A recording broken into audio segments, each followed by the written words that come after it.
அதிமுகவினுடைய இந்த ஒரு பரிதாப நிலைக்கு யார் காரணம்? ஜெயிச்சதே 47 சீட்டு. இந்த 47 சீட்ல 3 பேர் ராஜினாமா பண்ணி தாவேக்கால போய் சேர்ந்திருக்கிறாங்க. எதுக்காகன்னா அந்த 3 பேரும் எஸ்பி வேலுமணி தரப்பினர்.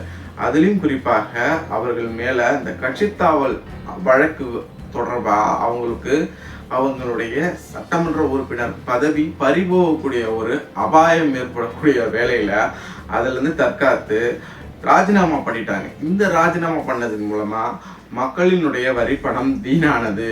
மக்கள் இவங்களை தேர்ந்தெடுத்தாங்க அப்படின்ற கூடிய பட்சத்துல இவங்க போயிட்டு ராஜினாமா பண்ணிட்டாங்க.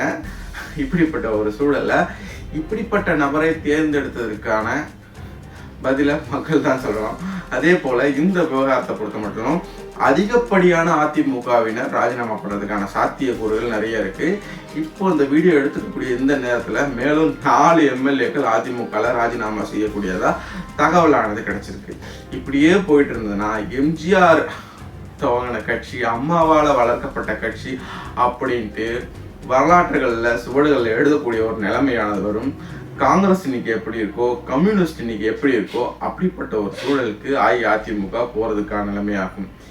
இது எல்லாத்தையும் தவிர்க்கணும் அப்படின்னா தொடர்ச்சியா 11 தோல்விகளை இபிஎஸ் அவர்களுடைய தலைமையில் இருக்கக்கூடிய அஇஅதிமுக கடந்த காலங்களில் பார்த்துச்சு.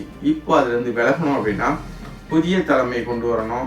அதே போல கட்சியில் இருக்கக்கூடிய அனைத்து நிர்வாகிகளையும் அரவணைச்சு போகணும் அப்படின்றது அதிமுகவினுடைய ரத்தங்களுடைய எண்ணமா இருக்கு. அதிமுக உண்மையிலேயே வளர்றதுக்கு, மறுபடியும் பழைய நிலைமைக்கு வர்றதுக்கு என்ன பண்ணணும் உங்களுக்கு யாருக்காவது தோணிச்சு சொல்லணும் அப்படின்னா கமெண்ட் செக்ஷன்ல கமெண்ட் பண்ணுங்க.